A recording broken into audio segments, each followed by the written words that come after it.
En tout cas, quand on peut être là, on est heureux d'être là. Mon garçon, à chaque fois qu'on dit on va à l'église de Rosemère, parce qu'on a, voilà, on est des prédicateurs, mon mari et moi. Moi, mon nom, c'est Andréelle, si on ne se connaît pas. Mais à chaque fois qu'on vient ici, mon garçon, il est « Yeah! On s'en va à l'église de Rosemère! » Puis c'est vrai, il y a quelque chose de beau ici. Pas pour vous flatter dans le sens du poil là, ce matin, mais il y a quelque chose d'authentique, de vrai. On aime votre fidélité. Il y a plusieurs gens ici que ça fait des années et des années et des années que vous êtes là et c'est beau à voir. Vous êtes beau à voir ce matin. Dis-le à la personne, t'es pas mal beau à matin.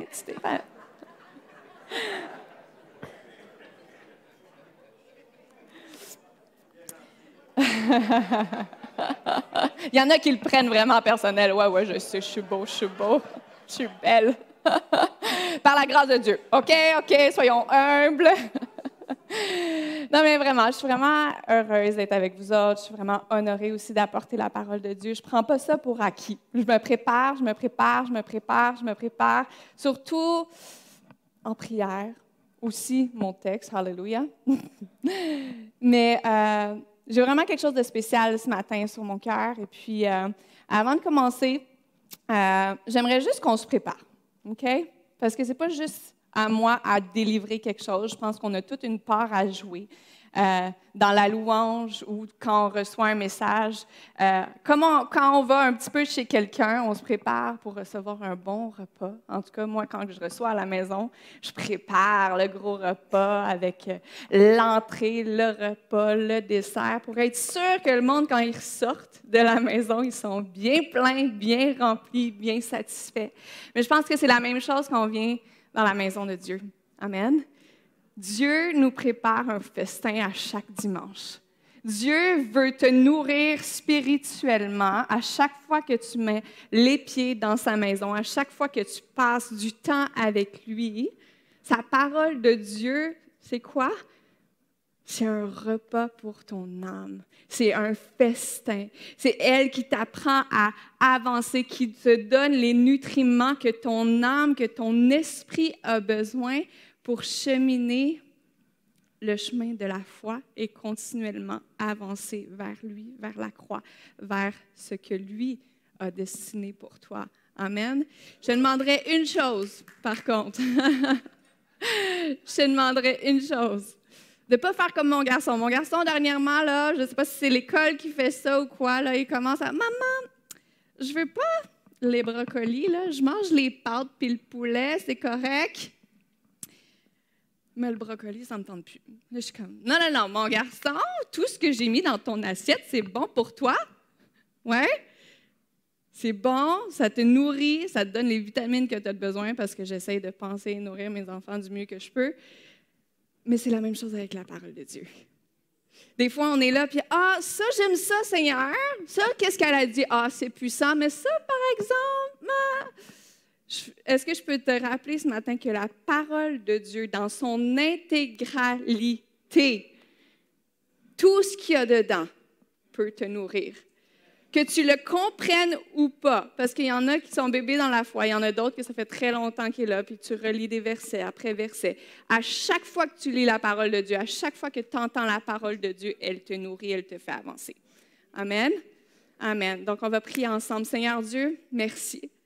Merci parce que ta parole est nourriture pour notre âme, Seigneur Jésus.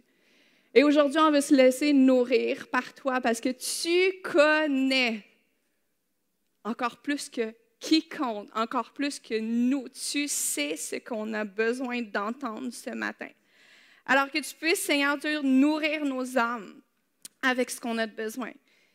Que tu puisses ouvrir nos oreilles, ouvrir nos cœurs, ouvrir nos esprits à recevoir ta puissance, à recevoir ton Saint-Esprit, à recevoir ta parole. Que je puisse disparaître ce matin pour que toi, tu puisses apparaître dans cette place, Seigneur Jésus.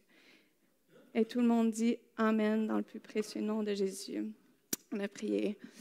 Il y a quelques années de ça, mon mari et moi, avec mon garçon, on vivait en France. On a eu l'honneur de vivre en France avec les Français. On les aime, les Français, mais on vivait dans le typique petit appartement de 500 mètres carrés, pieds, 500 pieds carrés, je vais l'avoir, parce que là-bas, c'était en mètres, ici, c'était en pieds, là, je suis tout mélangée. Mais c'était 500 pieds carrés. On s'entend que c'est petit, c'est même pas le mot. C'était minuscule. On faisait le tour sur nous-mêmes et puis on avait tout vu ce qu'on avait à voir. Mon père, quand il est venu visiter, il a surnommé ma toilette la toilette crabe parce que tu ne pouvais pas entrer normalement. Il fallait que tu marches de côté pour te rendre à la toilette ou à la douche. C'était vraiment petit. Mais j'aimais mon appartement quand même. J'aimais le fait que c'était typique, tu sais, les plafonds hauts de Paris avec les grandes fenêtres. On était au 5e étage. Bon, ça, j'aimais moins ça parce qu'il n'y avait pas d'ascenseur. Puis 5e étage, Paris veut dire 8 étages.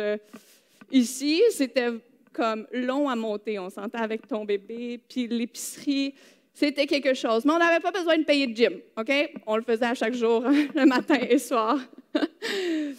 Mais ce que j'aimais par-dessus tout de mon appartement, c'est qu'à chaque matin, à chaque jour, pendant les 2-3 années qu'on a vécu là, il y avait une odeur du ciel qui montait jusqu'à chez nous, qui envahissait notre appartement.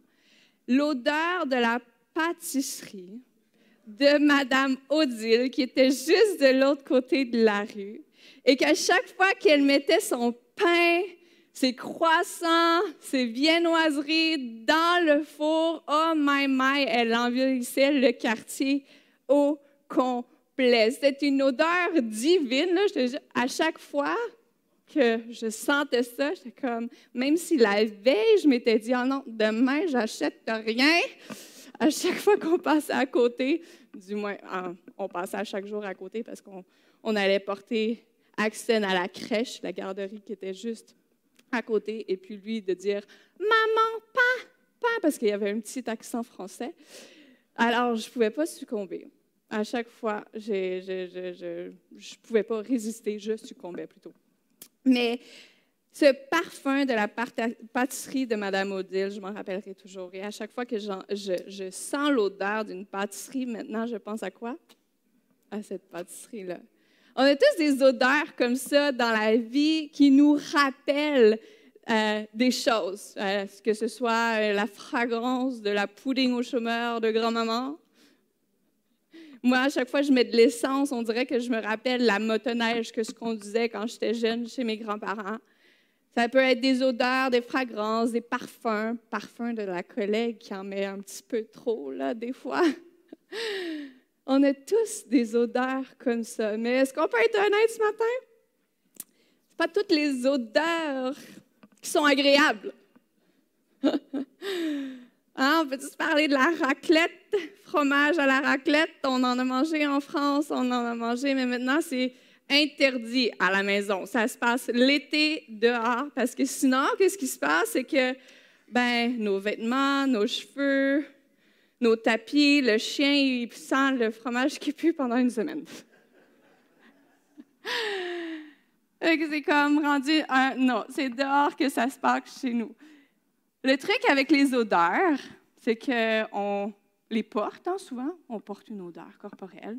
Et oui, je ne sais pas si je t'apprends quelque chose ce matin, je ne pense pas, là.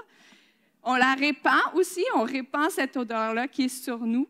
Et elle s'imprègne, on contamine les autres avec notre odeur. Mais inquiétez-vous pas, ce matin, je ne suis pas là pour vous parler de votre odeur corporelle, OK? On respire, tout est beau. Je veux juste qu'on réalise que la parole nous dit qu'on a aussi une fragrance spirituelle sur nos vies. On a une fragrance spirituelle sur nos vies que l'on porte, que l'on répand et qui s'imprègne sur notre famille, sur nos collègues, sur les gens qu'on côtoie. 2 Corinthiens nous le dit, si vous ne croyez pas là, qu'on a une fragrance spirituelle, 2 Corinthiens 2, 14, 15 nous le dit. « Grâce soit rendue à Dieu, qui nous fait toujours triompher en Christ et qui répand par nous en tout lieu l'odeur de sa connaissance. » Nous sommes en effet pour Dieu la bonne odeur de Christ parmi ceux qui sont sauvés et parmi ceux qui périssent, ceux qui ne connaissent pas encore Jésus. Aujourd'hui, j'aimerais te parler sur l'idée de la fragrance divine. La fragrance divine qui est sur ta vie. La fragrance divine que tu portes, qui est puissant, qui vient directement du Saint-Esprit. Est-ce que je peux te rappeler aujourd'hui que tes actions, ton cœur, ton esprit tout entier répand quelque chose de super puissant? Moi, je ne le réalise pas toujours. Je l'oublie parfois, souvent même. Mais on est appelé à porter autour de nous puis répandre une arôme qui est encore meilleure que le parfum de la pâtisserie de Madame Odile. Amen. Ma prière ce matin, c'est que même si tu t'es mis du parfum ou pas, déodorant ou pas ce matin, tu vas ressortir d'ici en sentant la pâtisserie du Saint-Esprit. J'aime ça faire des rimes, OK? Vous allez apprendre à me connaître. J'aime ça parce que ça nous reste marqué par la suite. Puis on se dit, ah ouais, attends, là, qu'est-ce qui se passe dans ma vie? Ah, il faut que je chante la pâtisserie du Saint-Esprit. Amen? Ah là, c'est dur, c'est challengeant. Ah non, OK, il faut quand même que j'aime mon prochain, même s'il me fait. Il faut que je chante la pâtisserie du Saint-Esprit. Amen? Tu la portes, tu la répands et elle s'imprègne autour de toi. Alors, pour un peu creuser dans les fragrances, dans les parfums, tout ça, on va aller voir une histoire.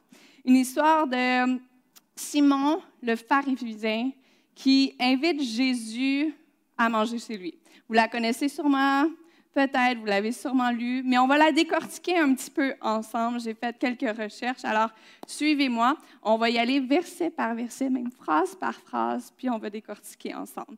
Donc, dans Luc 7, 36, on lit qu'il y a un pharisien qui invite Jésus à prendre un repas avec lui. Ce qu'il faut savoir, c'est que les pharisiens, dans ce temps-là, étaient souvent des politiciens, en fait. Ils étaient investis dans la politique. Et d'inviter Jésus de Nazareth, c'est quand même un big deal. C'était une grosse affaire.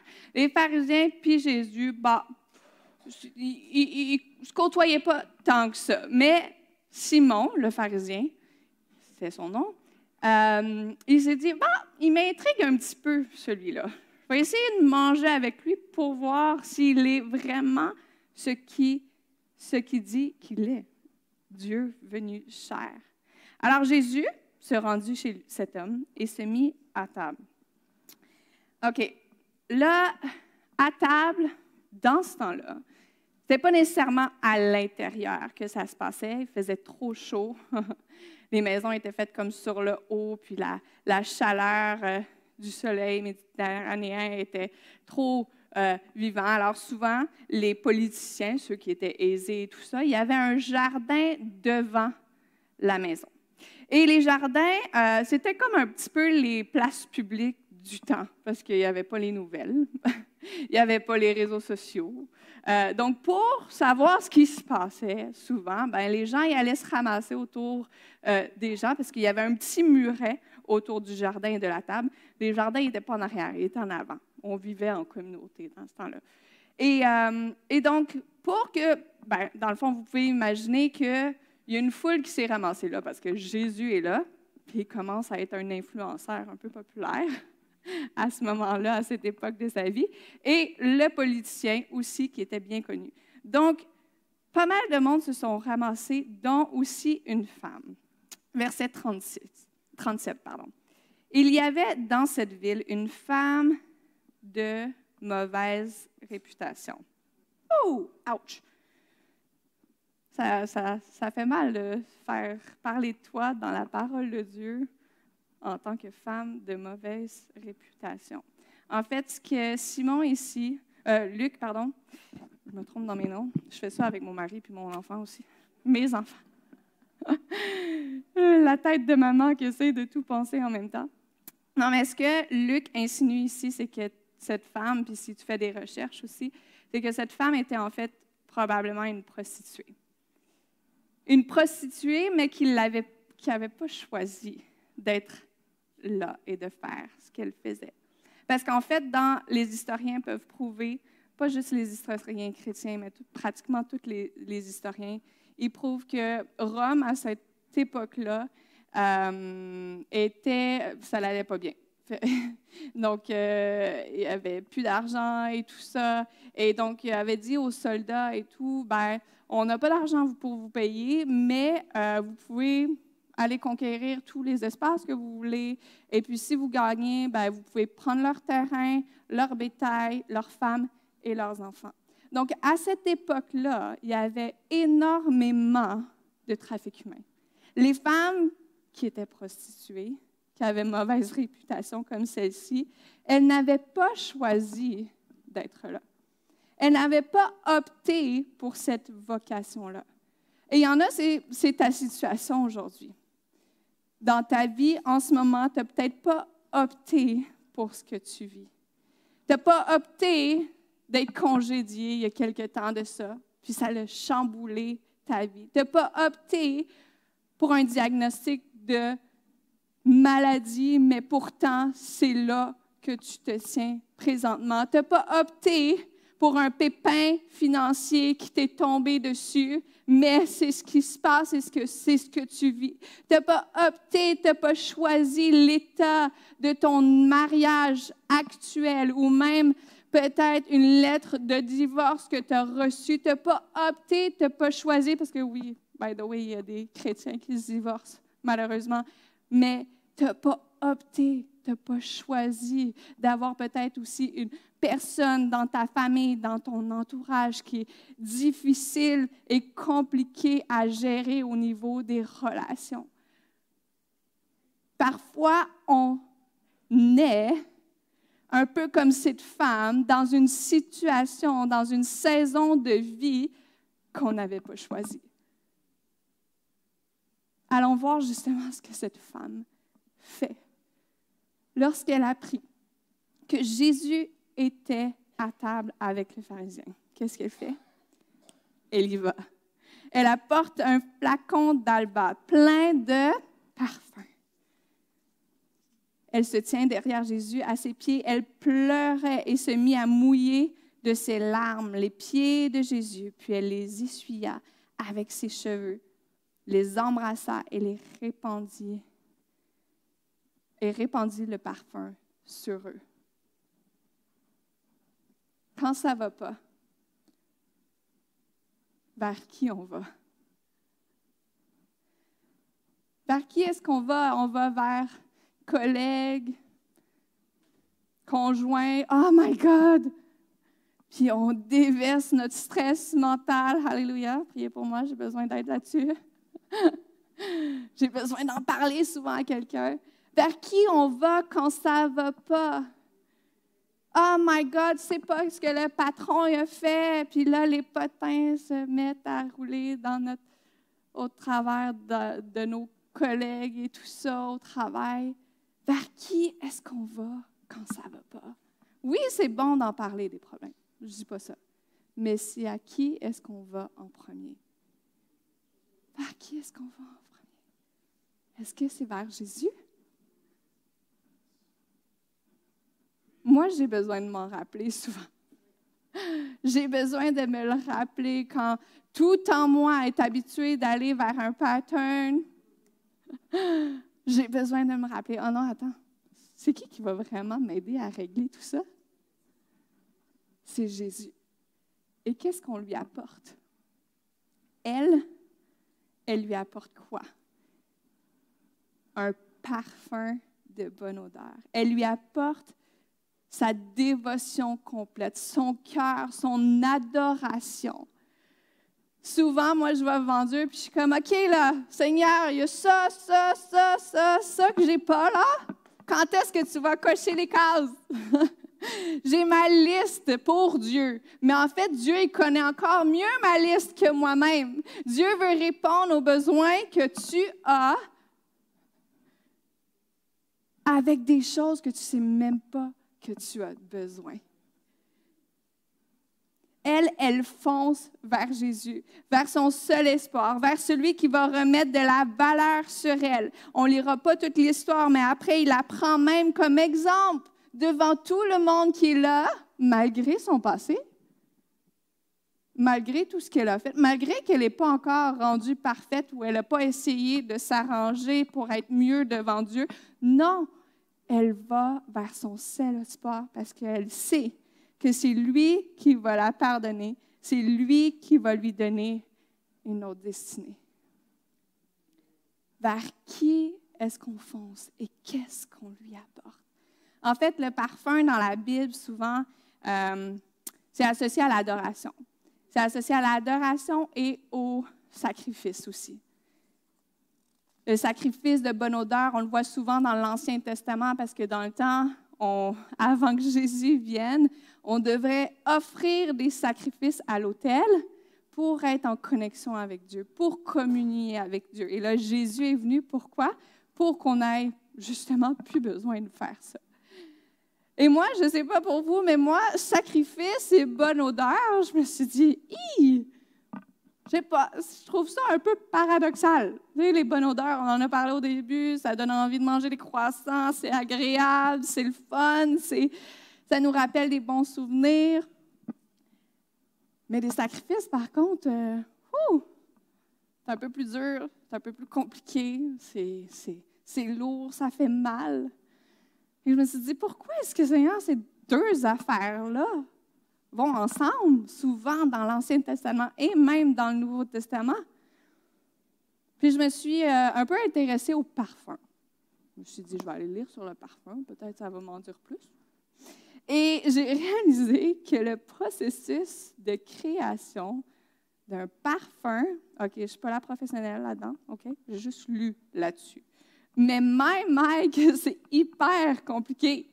C'est laborieux, c'est long, c'est intense. Il faut connaître ça, en fait, quand on veut se mettre dans la business du parfum.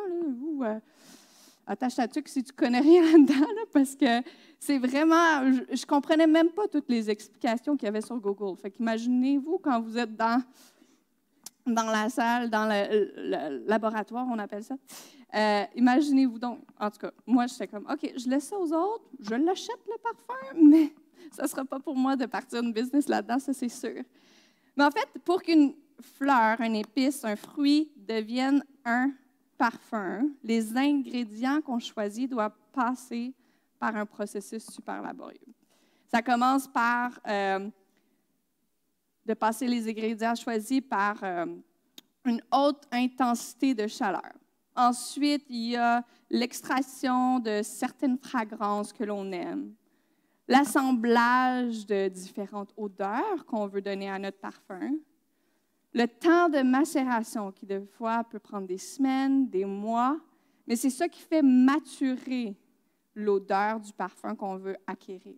Ensuite, il y a l'ajout du CO2, l'ajout de l'alcool. Puis après tout ça, ça devient un parfum doux, agréable, exquis, qu'on aime bien. Est-ce que je peux vous proposer que c'est un petit peu la même chose avec nos vies?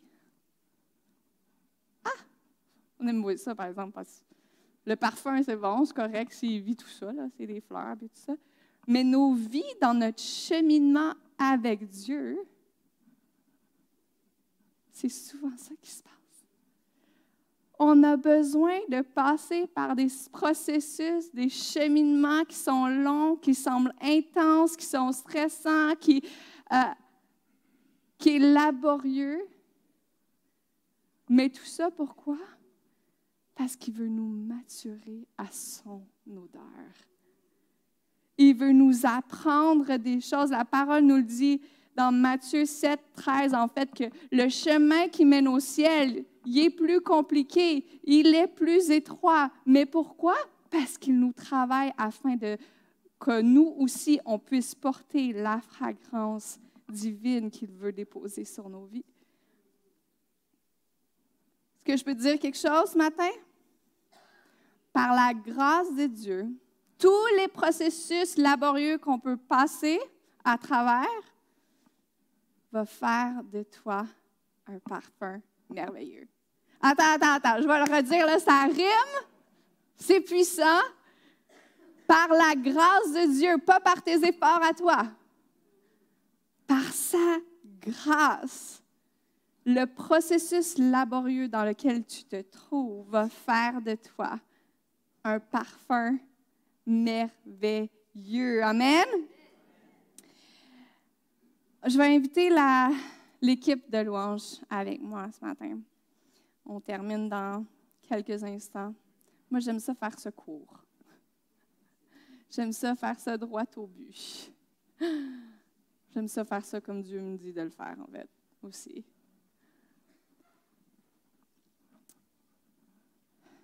La chose qui se passe souvent, c'est bien beau les belles phrases et tout, mais la chose qui se passe parfois, c'est qu'on n'a pas envie de porter sa fragrance divine sur nos vies. On n'a pas envie, on trouve, parce que, ah, my God, la liste est longue du pourquoi on n'a pas envie. Pour différentes raisons. Des fois, c'est justement parce qu'on n'a pas envie de passer par ce chemin-là laborieux, ce chemin étroit-là. D'autres fois, c'est comme on n'a pas eu le temps de lire, mais Simon, le pharisien, en fait, il invitait Jésus, mais il le surnommait, en fait, maître. C'est comme un petit peu une insulte pour Jésus, parce qu'en fait, il n'était pas un maître, il était rabbin. Il était aussi le Messie, celui que le peuple attendait. Mais Simon, il n'est pas sûr de ça. Il n'est pas certain que Jésus est vraiment ce qu'il a besoin dans sa vie. Des fois, c'est parce qu'on n'est pas sûr. Ah, Jésus, est-ce que c'est vraiment lui que j'ai besoin ou je peux aller ailleurs? Puis ça va me donner une spiritualité que je vais pouvoir vivre puis qui est bonne. Il y a d'autres choses bonnes ailleurs, oui. Mais j'aimerais vous partager une histoire que j'ai entendue il n'y a pas longtemps. Et pourquoi moi, je crois en Jésus, en fait, aussi. J'ai trouvé ça super puissant. C'est comme si on prenait une voiture. On se promène en voiture, puis là, on se perd à quelque part. Puis il n'y a pas de GPS, pas le droit au GPS, OK? Pas le droit à ton téléphone. Et là, il faut que tu demandes le chemin à quelqu'un. Fait que là, tu arrives. Ouh, c'est difficile, hein, pour certains de demander le chemin, de s'arrêter. Mais imaginez donc qu'il y a 2 personnes au coin de cette rue-là. Tu te dis, OK, ça, c'est ma chance, je vais m'arrêter.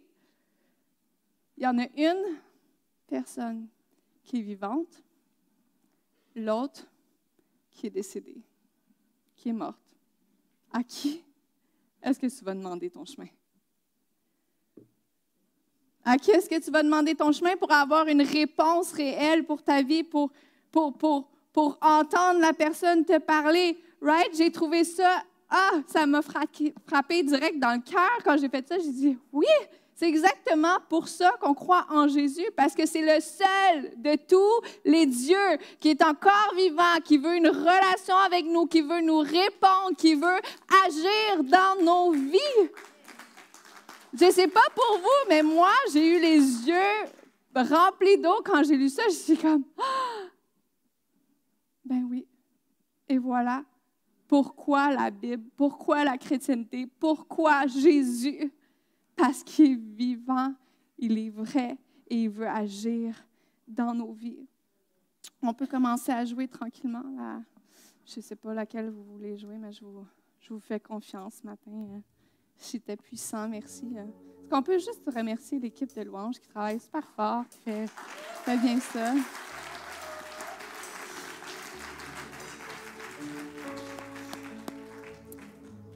Je vous inviterais juste à fermer vos yeux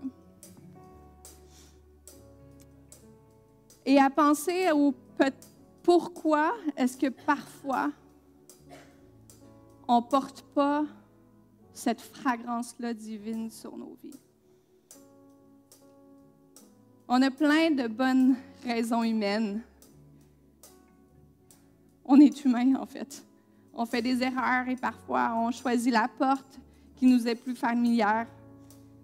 On porte un beau parfum spirituel les dimanches, tout est beau, mais quand on arrive au lundi, mardi, mercredi, l'ancien nous refait surface.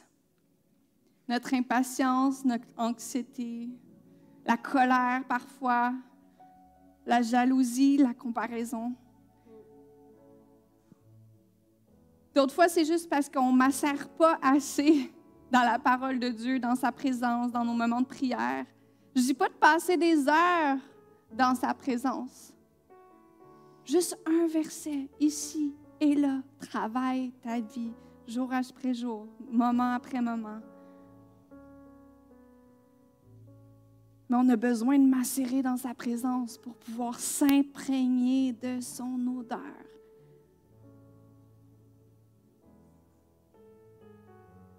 Peut-être aussi c'est que tu n'es pas sûr. Ou peut-être parce que c'est trop dur. Peu importe pourquoi, on ne porte pas sa fragrance parfois. Je t'invite ce matin à remettre ta vie avec ce que tu as, avec ton cœur.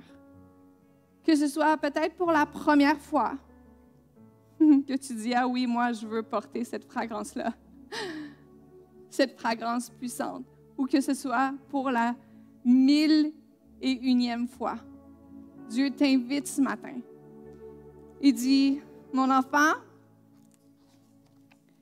je veux t'aider à apporter ma fragrance, mon Saint-Esprit. Si c'est le cas pour toi ce matin, j'aimerais prier pour toi. Alors, je te demanderais juste de lever ta main devant lui et pour que je puisse prier pour toi. Si tu te dis, moi, c'est pour la première fois, oui, je vois vos mains. Ou moi, c'est pour la 1001e fois, j'aimerais prier pour vous. Oui, je vois vos mains, je vois vos mains, je vois vos mains. Oui, Dieu vous voit. Et puis en ressortant d'ici, ma prière, c'est que tu sentes, et même toi, tu vas sentir ton odeur changer, ton odeur spirituelle changer, tes pensées changer, être transformé par le renouvellement de ton esprit. En sortant d'ici, et cette semaine, tu vas sentir sa puissance t'aider à vivre tes challenges, tes difficultés différemment. Et tu ne le fais pas toute seule. Rappelle-toi que c'est lui qui change ton cœur. Ézéchiel 36, 26 et 27 nous le dit et je le déclare sur ta vie. Je vous donnerai un cœur nouveau et je mettrai en vous un esprit nouveau. J'ôterai de votre cœur le cœur de pierre et vous donnerai un cœur de chair. Dieu désire te transformer et changer ton odeur ce matin. Donc, Seigneur Dieu, merci. Merci pour ta parole. Merci pour ton Saint-Esprit. Merci pour tous ces cœurs, ces mains qui ont été levées, qui ont été disposées devant ta parole ce matin. Je te prie, je viens devant toi parce que, Seigneur Dieu, on a besoin de ton Saint-Esprit pour être transformé, pour répandre l'odeur de ta parole, la fragrance divine qui vient directement de toi. Et on n'en a pas besoin juste pour nous, mais on en a besoin, Seigneur Dieu, pour ce monde qui a tant besoin de toi. Aide-nous, Seigneur Jésus. Aide-nous à être qui tu veux vraiment qu'on soit, à répandre ta fragrance, Seigneur Jésus. Je te rends gloire pour tout ce que tu vas faire en nous aujourd'hui, cette semaine et dans les mois qui suivent, Seigneur Dieu. Et qu'on ne peut jamais oublier la puissance que tu mets sur nous. Amen.